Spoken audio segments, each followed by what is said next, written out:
This is the Rate of Rise series brought to you by Keys to the Shop. Today we're talking about roaster installation and maintenance with Doug Graf of Vintage Coffee. Well, hey everybody, and welcome to another edition of the Rate of Rise series where we have elevated conversations on roasting and roasting related topics, all meant to deep dive into specific topics related to making you a better roaster. This episode is brought to you by none other than Roast Magazine. Roast Magazine is one of the most respected and longest running trade journals in the entire coffee industry. They present articles from scientists, subject matter experts, professionals, leaders from all over the coffee roasting community around the world to help you run a great roastery, source great coffee, roast great coffee. It's all about roasting and the business of roasting at Roast Magazine. They also have published many books on green coffee, on trade, on roasting itself, and beyond. And so I would encourage you to go to roastmagazine.com. If you're not familiar or you're not subscribed, definitely subscribe to Roast Magazine and check out all they have to offer in resourcing on their website. Again, if you're a roaster and you want to be hooked up with the most up-to-date and in-depth information to make you a better professional, go and subscribe to Roast Magazine at roastmagazine.com. Okay, everybody. Well, today we're going to be talking with somebody who has a long and storied career in the coffee industry. We're talking with Doug Graf, who is the co-owner of Vintage Coffee. Doug has over 35-year history in the coffee industry, owning and operating coffee roasteries for 20 of those years, and learning so much about the maintenance, installation, and care and repair of roasters along the way. And what started with friends and colleagues leaning on Doug's expertise to help them with their equipment has turned into an incredible full-time career of flying all over the world to help people with their coffee roasting installations, repairs, maintenance, and beyond through Vintage Coffee and their consultation for coffee roasters. And I'll tell you that everyone who I respect in coffee roasting speaks incredibly highly of Doug as a person, as a professional. And so I'm incredibly honored to have him on the show for Rate of Rise to help give us some tips and insights on the subject of coffee roaster installation, avoiding issues and mistakes that will lead to costly repairs or damages or worse. Vintage Coffee provides consulting, training, repair, maintenance, plant design, and startup consultation for coffee roasters of every size. Doug has been an integral member of the Coffee Roasters Guild. He manages and runs the Roasters Guild Retreat Roasting Tent and is incredibly generous with his information and desire to help people care for their equipment and roast better coffee and have fun doing it. So of course, we get to hear a little bit about how Doug got started into all this, and then stories about what he's experienced along the way, how the industry has changed over the years in relation to roasting technology and equipment. What kind of problems does he run into most often that are avoidable issues in all of his travels, and how can we learn to avoid those things, basically, so we don't have to call Doug to our coffee roasters to help us solve problems? How can we do preventative maintenance? How can we avoid those problems? And what are some of the mindsets also that are pervasive in allowing for some of these preventable disasters in the roastery? There's a lot of things that we cover in this conversation, and Doug has really sage advice throughout the entirety of our talk. So I hope you're ready to listen. You got a good cup of coffee, because I think you're really going to enjoy this. So without further ado, let's get right to it. Here now is my conversation with the co-owner of Vintage Coffee, Doug Graf. Well, Doug, welcome to Keys to the Shop. How are you today? I am absolutely fantastic in a hotel room in lovely Guelph, Ontario. You know what? It's really a pleasure to have you on the show and to be able to catch you on the road, which I suppose is like your habitat a lot these days, traveling for the work that you do, right? Yeah, I think we are mid-May now. I think I'm better than 100 nights in hotels already this year, or some variation on hotels. Yeah. You're in high demand. It's A surprisingly, how can I put it? It's not a niche that has a lot of people fulfilling it. Fixing roasters, repairing roasters, maintaining, updating, rebuilding. Surprisingly, few people doing it. Well, it definitely is needed. I think everyone can kind of agree with that. And everyone who I know, who I really respect in roasting, has spoken so highly of you. So I'm excited to get to have this conversation today, especially because it's around what you do and the topic of repairing and the care and maintenance for equipment over time that will, in some ways, it will help us avoid having to call you in to repair our roasters. That is the idea. Yes, we hopefully. I'm not someone you have to call very often, but hopefully we answer right away when you do. Right. Yeah. So now you have been in the game for over 3 decades now. And I'm curious about, in your experience in the beginning, what led you to this specialty specifically? I grew up basically on a farm on an island, and we fixed everything. I mean, nothing was thrown away. We always tried to fix it. The house was never built, nothing was ever finished. We were always working on it. So my family got into the coffee business, and we foolishly thought, that roasting doesn't look that difficult. We can get one of those things. That would have been around 1986. And just fixing it was just sort of a logical progression of how we dealt with pretty much everything. It was even worse back then in terms of finding someone to do work for you. There were maybe two people, three people in North America that I was aware of that did anything on roasters. So you were pretty much on your own. You had no choice. So you took that natural knack, kind of that cultural, genetic, whatever that your family had, and you applied that to roasting. So you just had to be your own service person.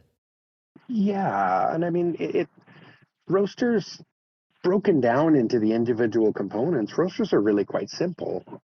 It's when they all start to work together that things get complicated, and they get complicated very, very quickly. But actually repairing all the bits and pieces, I'm very lucky in that it sort of makes sense to me for whatever reason. I honestly don't know why. It just seems to kind of all flow very logically to me. So the idea of things making sense to you also, it has to be a product of the fact that you are operating a coffee business at the same time. So these things have to work a certain way in order for the coffee to taste good, in order for things to work the way they're supposed to work. So your familiarity with what you do, when you're tinkering with it or fixing it, and the result afterwards, that I imagine that took a fair bit of time to figure out, oh, if I do this, this happens. And how long did it take you before you thought, I'm pretty much one with this machine. I can I can tell But what's going to happen. yeah, we're still figuring that out. I think every day, I mean, it is a bit of a cliche, but every day you definitely learn something new. And every time you think you've got a handle on what's going on and you kind of feel like you know a little bit, something happens that humbles you, that reminds you that really you just need to keep your eyes open and your mouth closed and just keep paying attention. It does definitely benefit me to have experience roasting. There's no question. To be able to relay what we're fixing to the outcome, as you're suggesting, is definitely very, very useful. I have this image in my head of you kind of creating this skill set for yourself in the work that you're doing as a roaster and repairing the roaster. And somebody coming by and discovering this guy's got some magic. He can do some wonders with equipment and sort of like getting discovered. Like, how did that happen where you started to say, hey, I'm probably going to want to take this show on the road. I'm going to start doing this for other people as well. Coffee is such a small business and it's such a small industry, even though it's obviously geographically spread, over the globe. When something would break down at a friend's roastery, generally you'd call. Someone would call for some help. You sort of start to get, I guess, a bit of a reputation for someone that when you get the call, you'll actually answer it and might have something useful to offer. And then when my wife and I sold our last coffee company, about 2006, 2007, I tried to take a little bit of time off and went and worked as a general contractor for a couple of years. And I just kept getting the phone calls. And it all of a sudden occurred to me that, hang on a minute, nobody's doing this, and this might actually be a viable business idea. As I started to do more, it just became a word of mouth thing, and it just sort of grew and grew. I did get my hours for my gas ticket sort of an early on. I never actually finished it because it's not in Canada. When you get your hours for your gas ticket, it's only good in the province that you actually live and work in. So the ticket wouldn't be valid everywhere else I work anyways. But it was a very, very useful thing to have. Explain that to me, what a gas ticket is. So technically, I have my hours to become a gas fitter. Oh, I see. Obviously, coffee roasters have gas burners, and it's a huge part of what's happening in a coffee roaster to be able to work on the burner and tune the burner and diagnose and troubleshoot a burner is a pretty important aspect of working on a roaster, obviously.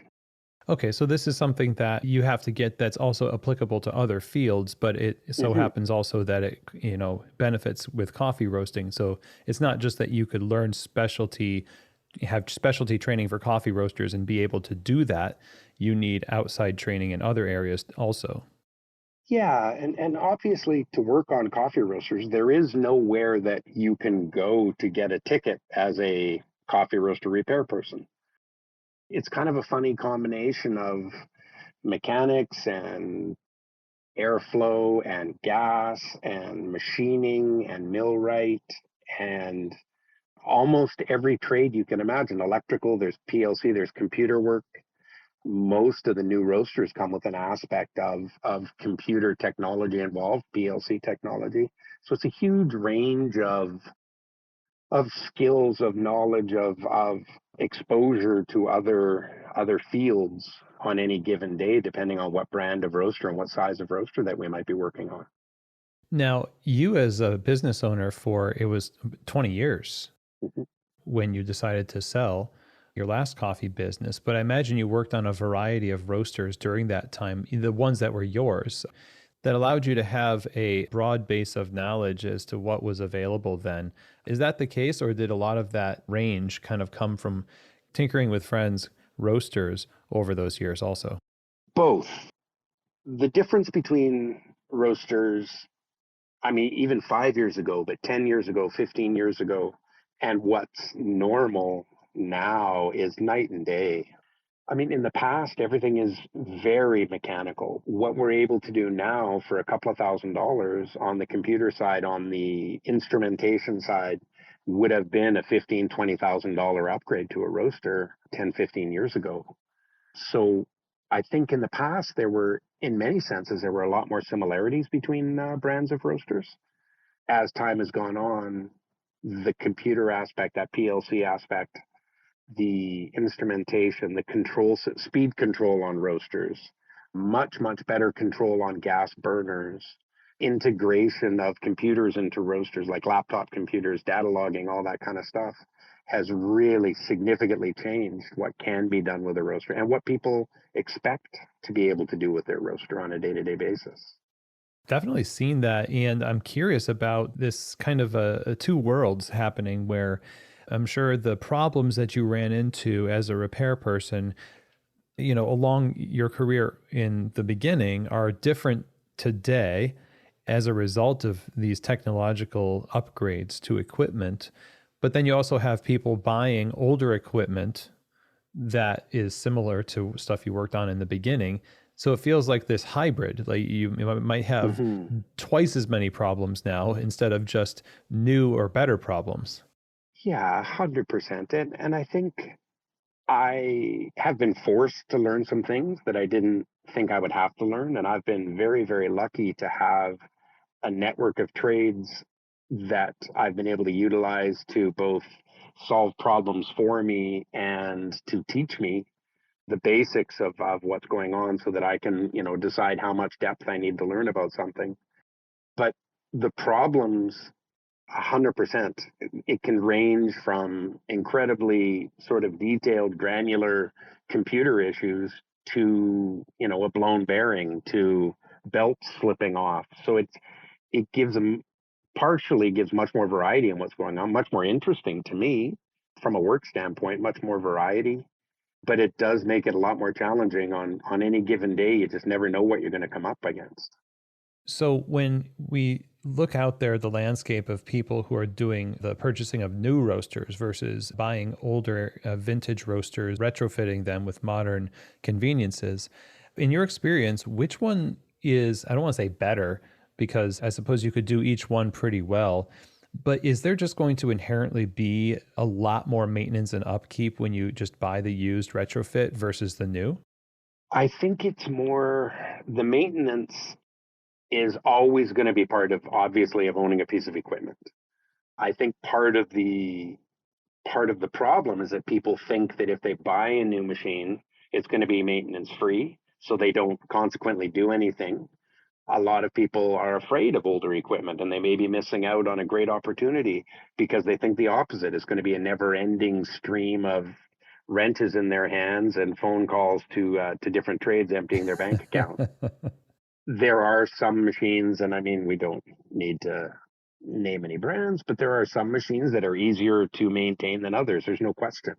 At this point, most people in the industry, if you're an experienced roaster, or certainly you're aware of that, I think that every roaster is going to give you good coffee if you're a mindful, knowledgeable, careful roaster. Some roasters are going to make it a little more easy than others. Some you're going to see us a little more often than others.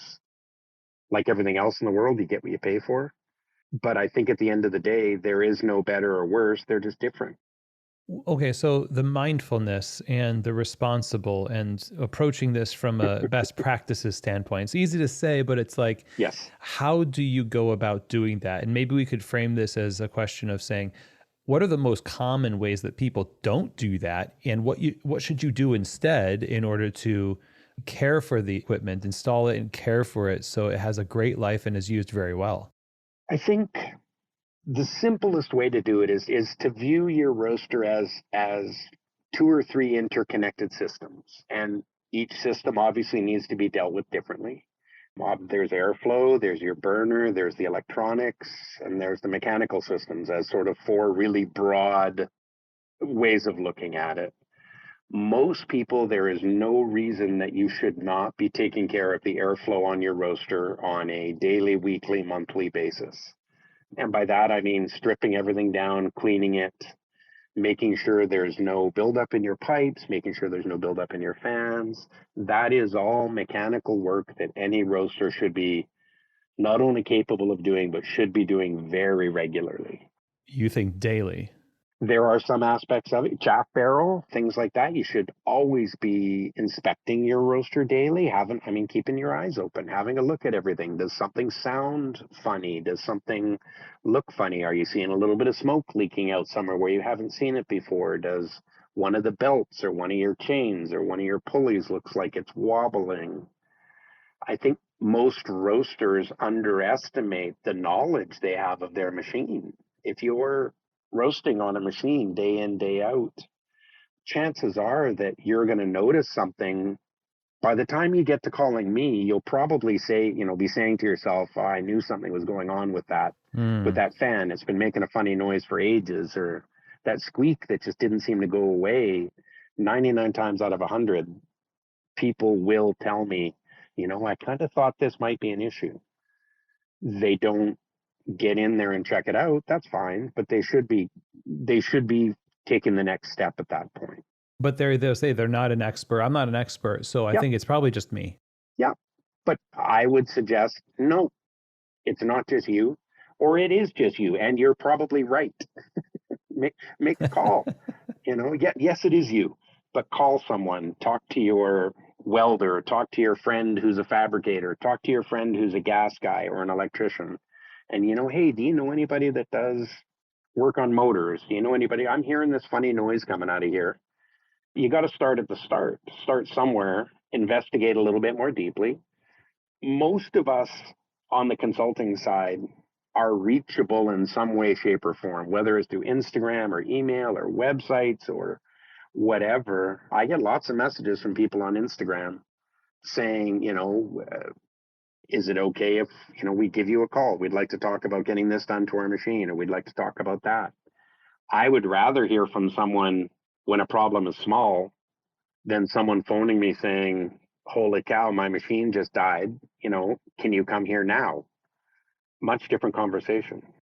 Yeah, and maybe the subscription to the idea of no news is good news, or if it's not literally on fire, then I don't need to worry about it because you might just be overwhelmed by the prospect of, oh, I don't know, running your business. And Sure, you, sure, 100%. Just getting the coffee out the door every day can be a huge task. what are the most common things amongst any calls that you get? The big ones are almost always airflow, pressure switches, and fire. Airflow and fire tend to go hand in hand. It is definitely a truism that everybody will have a fire eventually. It's not if you'll have a fire, it's when. As long as you're keeping your pipes, your fans, your chaff barrel, everything nice and clean, when you do have a fire, it will be a very minor issue. Hmm.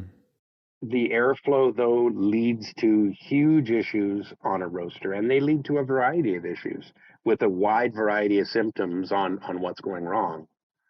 We did an older Probat, an L5 recently, and it was having some airflow issues, and the cooling was taking forever, and just the coffee just wasn't. Everything was taking longer. It didn't. The coffee was starting to taste kind of muddy and lose the brightness. And we took the exhaust fan off. Took the exhaust, and it's not a very big exhaust fan, and we got over 6 pounds of stuff scraped out of the exhaust fan Oh housing, my. and it was a classic situation. The roaster had changed a few times in a relatively short period of time, and the knowledge just somehow got lost in the shuffle on what they should be doing on the maintenance. Something like that seems like you would want to just leave your client with here's like just a sheet of things and dates and Yes. rhythms that you need to have to Yeah. prevent this in the future, right? Yeah. And that's the next step. A maintenance plan that has accountability, that has predictability, that has the ability for someone to literally check the boxes. We always talk about it as daily, weekly, monthly, typically, but I've explained this to my customers 100 times in that daily, we're generally talking about, let's call it 6 hours of roasting a day. So when you're looking at a daily maintenance task, it's based on 6 hours, 6 to 8 hours of roasting. A weekly would be, let's call it at least 3 days a week. So a weekly task would be something in the 20 to 40 hours of operation range. And then monthly would be 125 to 150 hours, roughly. A lot of people, they may roast just mornings for the sake of argument, or they may roast Monday, Tuesday, Wednesday, and nothing else. But having a checklist, something that people can literally put an initial on, and yes, I did that. Having a maintenance log that you can refer back to, and something as simple as a logbook that whoever is roasting can make a note in that I heard a squeak or this was an issue, because it's like the classic about eyewitness testimony, right? We go into a roastery, there's a problem, and you start asking the roasters, okay, when did you start hearing this noise? And everybody looks at each other and gives you a totally different answer. Mm-hmm. So that those basic things are very, very important, and it's something that we encourage people to do very, very strongly. And we can't make people do it, obviously, but it is something that is a huge benefit. And this is something that has been echoed by a lot of roasters, just as you're talking about systems. I mean, the between batch protocol is important for your quality control, and the idea of maintaining a roaster seemingly would be one of the most important things that you do, because espresso machine technicians will also have similar stories on a different front where they can't get group heads to, water won't come out because it's caked with Yeah, creosote buildup and things are just ready to explode because no one was doing the work to be yeah. curious about the process of maintaining. It's so expensive to have a roaster and to have an espresso machine. So it's a little mystifying why it would be just out of sight, out of mind when it's right there in sight. I couldn't agree more. That said, it is something that, I mean, I could make a very easy argument for you that if you're a coffee roaster, you don't have any other piece of equipment that really makes you money. Everything else services that machine. You can't be doing deliveries, you can't have staff roasting, you can't be packaging, you can't do anything if the roaster isn't working. Hmm. So why you wouldn't have a system in place is often a little mystifying to me, but at the same time, people are very, very busy, and coffee is an industry that is mostly made up of smaller operators, and you are doing 1,000 tasks on any given day, and things slip through the cracks quite easily. Yeah, agreed. And so that system really helps make up for that, yeah, busyness and the distracted state. And, as you're talking about this, I'm curious about when people purchase a roaster. Let's say that they've been roasting on a tabletop, they've been experimenting, and now it's time for them to roast their own coffee. How many problems do you run into where people just installed equipment the wrong way? They just wanted to DIY the thing and it worked okay at first, but then all of a sudden it started smoking where it did something weird. What do you run into related to improper installation? The biggest thing that we see, and it's not as much of an issue as it used to be, as an aside, the world of coffee roasting has become much more significantly regulated in the last 5 to 10 years than it was prior to that. Prior to that, though, yeah, it was very, very much the Wild West. The most common things that we saw were people basically going to their local DIY store and picking up everything to set up their roasters. So they'd have ducting that you could just about put your finger through, home wiring, switches that are made for a light switch in the spare bedroom, that kind of stuff. So under the demands of an industrial piece of equipment, even a small one, they just disintegrate. The ducting, though, is probably the most significant issue, because inevitably, because the ducting is so lightweight and so just poorly made, it's not as well made as the heavy duty industrial ducting. It would get a significant buildup inside. Inevitably, they'd have a fire. And I actually have a lump of molten metal on my workbench at the workshop, and it's from a roaster. It was the weld in a duct, and the guy lit his roaster on fire, and it actually melted the weld out of the ducting, and the ducting flew open like a binder clip, Oh my and God. basically shot the fire out into the room. It was incredible. Wow. That's It's just so typical, and it is, as I say, a number of these fires have been a little more high profile and have resulted in some of them, to be fair, are quite silly, but some more significant regulation for installing roasters. okay. And so this DIY attitude comes from the idea that I can't afford to hire Hmm. somebody to do that, or the materials are too expensive. Would you say, well, if Yes, you can't afford to do it the right way, don't do it? yes. It's Okay. dangerous. It's counterproductive. It's only going to, hopefully not literally, blow up in your face, but possibly literally. One of the biggest issues that we see is that people, for some reason, seem to feel that when they buy the roaster, that's the end. Everything is pretty much ready to go at that point, and it's only the beginning. I'm here in Guelph working on a machine that this poor fella got last September, and through a variety of problems, not his own fault, but just it's info that he didn't have, he wasn't aware of. He has been literally sitting on this roaster in a crate for 8.5 months Hmm. before we're setting it up. We did the first roast today, and it's taken 8.5 months to get there. Wow. And that was because of just not having the materials or the space or, He unfortunately had the space. He's been paying for it the entire time. It was from not having the materials, not having the knowledge of the regulatory hurdles he had to get over. I think the reality for most people is they don't know enough to know what questions to ask. So unless they get lucky and stumble on some really good trades, they're not really going to know where to start. And it is surprising how many people you call a gas fitter, you call a ducting contractor, a sheet metal contractor, and you tell them, okay, I need some ducting, please. I need a burner hooked up, et cetera, et cetera. And then, okay, what's the piece of equipment? Well, it's a coffee roaster. Oh, I'm very sorry. We don't work on coffee roasters. hmm. All over North America, we hear that one. So what questions should you ask? Where's the resource that they should be looking for?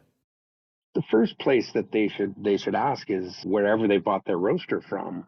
Hopefully the manufacturer they bought it from can give them some help. If the manufacturer can't give them the help that they need, they should be asking the manufacturer if they can recommend someone who can. The manufacturers obviously sell to people all over North America, so there are different regulatory situations, different code issues, different local issues. A simple call placed to the planning department at your local municipality. Hi, we're thinking about setting up a coffee roaster. Can you tell us what hurdles we need to jump over, please? If you're someone who buying a used piece of equipment, if you're buying from someone locally, hopefully you can ask those same questions. If you're buying from someone across the country or in another country, I would still ask, can you give us some insight on what your experience was setting it up? Generally, the first trade you should be talking to is a gas fitter, because they will generally be the guys who take out the permits and do all that stuff for the roaster. So they would be the person who would be the most helpful to navigate everything. And you just need to have a very frank, open conversation with them and really, really just put your cards on the table and say, hey, this is what we'd like to do. Can you please tell us what we're looking at? That's great advice. And, today I'd say whoever wants to get into roasting is just set up way more than people used to be. Mm-hmm. And that's just from an outsider's perspective. I know you run the Roasters Guild retreat tent, right? Yeah, yeah. And there is just one example of many examples of the proliferation of available information, either from manufacturers or just common shared information, which is unprecedented. I mean, how has that really elevated the baseline for how people start out in roasting today versus before? It's an amazing opportunity. The Roasters Guild Retreat is a fantastic event. It's an amazing opportunity to talk to the manufacturers one-on-one, to talk to other roasters, to talk to other coffee professionals, and just be able to pick their brains on what their experience was like. Obviously, we're there lurking around in the background. You're more than welcome to come and talk to us. But the information available, as you suggested, is just, it's so much better than it used to be. It's incredible. I think SCA obviously is another example. The Expo, same thing. The information available there, if you're willing to kind of put a little bit of effort in. I mean, you do have to ask the questions still. You can't just sort of talk to a manufacturer and expect they're going to just magically give you a piece of paper that's going to give you all the answers. You do have to ask. That was going to be my question, is that with all these resources, it seems like the flip side is that you could assume that because you've accumulated knowledge or resource in information or templates and things, that you're just going to barrel ahead because I've got some really good high end information. It's going to solve all my issues. It's surprising. Like I say, that it's an uneven playing field. Okay. The smaller roasters come up almost against the exact same hurdles that someone buying a one bag roaster would. And I mean, clearly, someone who's got the funding and the investment to purchase a one bag roaster and set up that roastery is much better equipped than the average small mom and pop roastery trying to get started. The problems are virtually identical. For a lot of the problems, the cost and the investment required to solve them is not that different. It is a bit of an unfair, uneven playing field out there, but it's not unusual for people to, put 10, 12, $13,000 in deducting for a 12-kilo roaster, a 15-kilo roaster. It's not unusual to be $3, 4, $5,000 into electrical. If you have to get a roaster certified for UL, ULC, CSA, it's quite common to be into it for $3, 4, $5,000. The numbers add up very quickly when you're talking about a roaster that's $35 to $50,000. You can be $25, $30,000 to install it easily. So more than double, more than the cost of the roaster. By the time it's all said and done, and then when you actually incorporate the time into the equation, the actual time you're paying in theory for a space that you're not able to utilize, and then just the basics. You've got to have scoops, you've got to have scales, you've got to have a little bit of racking, you got to have a pallet jack, you have to have, on and on it goes. It's easy to double the cost of your roaster by the time that sort of startup investment is done on the equipment side.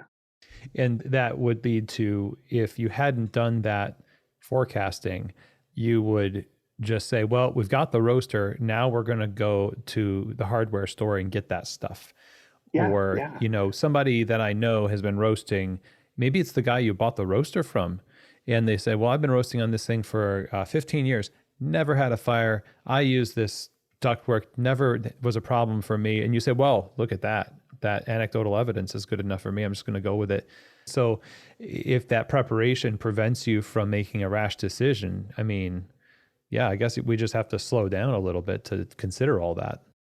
100%. And it is, as I say, I think people really underestimate the time, the energy, and the financial resources required to set up a roaster. One of the things with having so much information available as well is people really underestimate the amount of time it's going to take to learn how to roast, to develop their roast profiles, to make the machine work the way that they expect it to. People don't seem to want to take the classes that everybody used to take, to invest the time. I mean, I'm a believer in the 10,000 hours. I put in 10,000 hours over and over and over again, trying to learn about what I do every day. So I think it really is, roasting coffee is a constant learning experience. It doesn't matter how long you've been doing it. That's part of the joy of it, is that you are constantly challenged and constantly learning. The roaster setup, the roaster purchasing and the roaster setup, I should say, are your first chance to do some research, some serious research, and start to learn about what's involved. The maintenance as part should be part of that setup. Learning how to take care of your roaster properly, to my mind, is the next logical step after you make sure that you get it installed correctly. Let me ask you then the timeline that you think would be average for somebody who's got a crate delivered to their building, and maybe we're starting not far back enough, right? I assume that the space already has to be outfitted with the necessary fittings, et cetera. From start to finish, how long does an install, or should, let's say, an install take in order for it to be done well enough that you could be confident in it? Well, a lot of it depends on when you get started. In theory, you should get started as soon as you have access to your space. If you're buying a roaster, and these days it seems like most companies, it's somewhere in the 3 to 6 month wait time for a machine. So you know what machine you're getting. Your manufacturer, if you're buying, and I get, assuming you're buying new, your manufacturer should be able to provide you with the technical information on your machine. Gas requirements, electrical requirements, ducting requirements being the primary ones. You should get started on that right away. It's not unusual these days to have 8 to 12 weeks wait for ducting for a roaster. So right off the bat, even if you're prepared to write a check immediately, you may be waiting 2 months, 3 months just for materials for your ducting. Trades are incredibly busy. Getting trades anywhere in North America right now is a huge challenge, at least the ones you'd want to have actually working on your equipment. So you need to get after it, book people ahead, at least give them a rough idea of what you're talking about. There is lots of stuff that you can do to your space to make it ready for the roaster, so that when the roaster arrives, it's a quick and easy process. You can do your gas rough in, your water rough in, your electrical rough in, get all your utilities over to where the roaster is going to be set up. Make sure that any regulatory stuff that you have to jump through is started. Collect the paperwork if necessary for that. Ideally, if we're working with someone and they've bought a machine, we want to know about it right away, and we'll start to get after it. I mean, 6 months, lovely, wonderful. The more time, the better. Right. And so you can walk through that whole process with somebody. They say, I know that I need help with this. I'm going to call Doug. I'm going to call Vintage. And then Sure, they're going to consult through the process. 100%. And we have trades in different parts of Canada and the U.S. that we work with. We work with local people to deal with local code issues, local permitting, all that kind of stuff. And often it's just a question of acting as a general contractor effectively, being a resource for the trades. This job, again, here, just as an example, The trades here had a whole bunch of questions about what was going on. The actual owner here didn't have my information until relatively recently. And these guys didn't even, I mean, the poor guys, not only did they not know what to ask, they didn't know who to ask to figure out what they didn't know in a couple of situations. It's a very difficult situation. And it is something that, for whatever reason, we've never really kind of gotten past this. With the number of roasters out there in North America, I'm a little bit surprised, but at the same time, it is a very specific item. I do understand, but it's not that hard. It's just very specific. Yeah, and that's intimidating. And just as much as, if I'm at a mechanics, I'm not a car mechanic, and it's hard for me to be able to say, well, are you sure? And if they give me the side eye, what do you mean? Are Yeah. you sure? Who are you again? It's like I'm opening a coffee bar and you're installing my gas line, and I have the temerity to say that, oh well, I read online that that this should be done this way. So it's easier to just let them do it the wrong way almost than it is to broach the topic and feel awkward.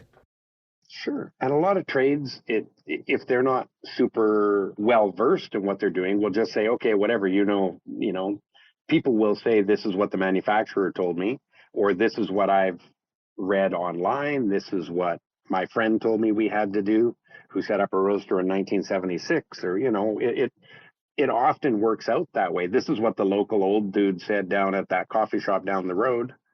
So they'll come up with some information, and the trade is just the gas fitter, the ducting guy. They're just so busy that they're just no problem. You want that? Happy to give it to you. And they'll just smack it in there. The roaster arrives then, and you uncrate your roaster, put it where you want it to be, and you realize at that point, oh my goodness, we actually can't hook this up.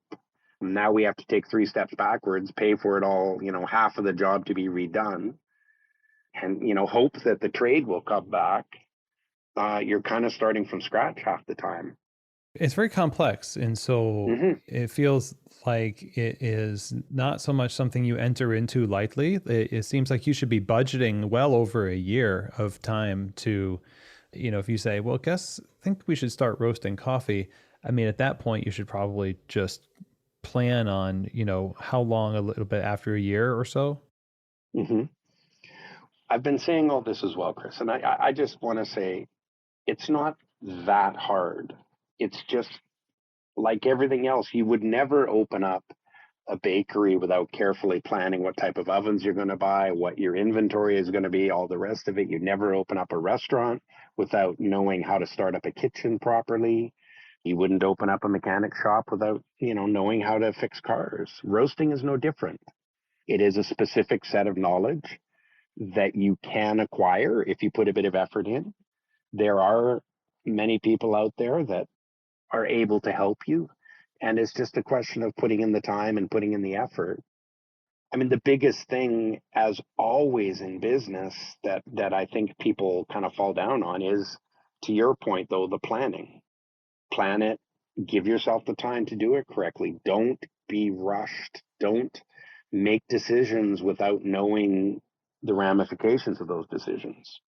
Very, very few of us have, never ending checking accounts.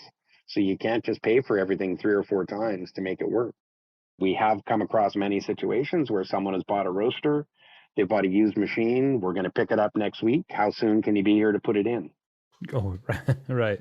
That does happen, no question. We certainly prefer the people that would tell us we bought a machine, we're going to put it in the spring kind of idea. Or they bought it today and we're thinking about October. Can you help us? We're looking at this space. Here's the address. Here's the gas fitter. This guy is our general contractor. Can we have them call you, et cetera, et cetera? That is a recipe for success. Instead of, I have a good friend back home, and his thing is, you can have it cheap, fast, and easy, but you can only pick 2 of them. Pick whichever 2 you'd like, but you can only get 2 of them. That's right. Yeah, it's true. When you get the roaster, then of course, it seems like you could already have the SOPs for care and maintenance before the roaster even gets there, right? Yes, 100%. And again, to your point, they are specific to each brand, but at the same time, the specific procedures to execute those SOPs are are specific to a brand, but the actual overall plan is very, very similar no matter what the machine is. So yeah, 100%. Okay, awesome. I mean, I think this really it's sobering. I think it should be sobering. I think you want to take things seriously. You shouldn't be not excited about roasting coffee, and the more seriously you take it, the more time you give it is, at the end here we're talking about this, it's like I need to really do my due diligence, and maybe life is rushing you, maybe insecurity is rushing you, but take it from somebody who's been doing this for 35 years, right? That you need to do that Yeah, due diligence. 100%. And at the same time, you know what? It's a lot of fun. It's meant to be fun.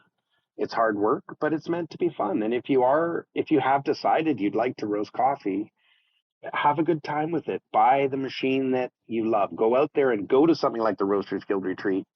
Try a bunch of machines. Go and take a couple of classes.